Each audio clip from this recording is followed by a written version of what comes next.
డబ్బులు ఈ government Chandrababu Naidu ration card మీద రాసిన ఏయో కాదు కరెంటు బిల్లు ఉన్నదని తీసేయడము, ఇల్లు ఉన్నదని తీసేయడం, అది మత్స్యకారులు టీవీ వేసి కూడా ఓ పిచ్చి వేసి కూడా పిల్లలు చదువుకుంటూ లేచి వేసి కూడా 300 బిల్లు ఉన్నదని రకరకాల లింక్ అయిపోయానని 100కి 40% తీసేస్తున్నారు.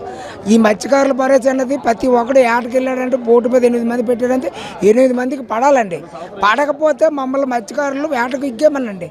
మమ్మల్ని లాభం చేత కాకపోతే మేము చెంగలకి వెళ్ళిపోతాం. చెంగలకి వెళ్తే 40 రూపాయలు దొరుకుతుంది 60 రోజులకు, రోజుకు 2000 దొరుకుతుంది. ఈడిచ్చిన ఆవిడ 20,000 ఎవరికి కావాలా? ఇలాగైతే వచ్చే సంవత్సరం ప్రతి ఒక్కరు చెంగలకి వెళ్తారు బోట్లు. అర్థమైందా? ఇప్పుడు ప్రతి ఒక్కరు మత్స్యకారులు ప్యాన్ వేసుకుండా 100కి 40% తీసేస్తున్నారండి. 60 రోజులు మేము ఏటక మమ్మల్ని ఆపినందుకు మాకు ఇచ్చే డబ్బులు ఇవి చంద్రబాబు నాయుడు ఊరికి ఇచ్చే డబ్బులు కాదు, ఏ వైట్ కార్డు మీద రాసిన ఇచ్చే స్కీములు కాదు. ఇవి ఉపాధి కోసం మమ్మల్ని ఆపినందుకు మాకు ఇచ్చే పరిహారం ఇది. చంద్రబాబు నాయుడు అర్థం చేసుకోవాలి. రైతులకు ఇస్తున్నాడు కోట్లు భూములు, వాళ్ళు లేని వాళ్ళ రైతులు వాళ్ళకి అంత బాగా ఎత్తున్న డబ్బులు మత్స్యకారులు ఏటకెళ్ళకంటే ఆపేసావు.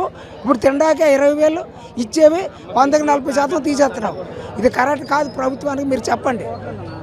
చూసాం కదా మొత్తంగా చూస్తే కనుక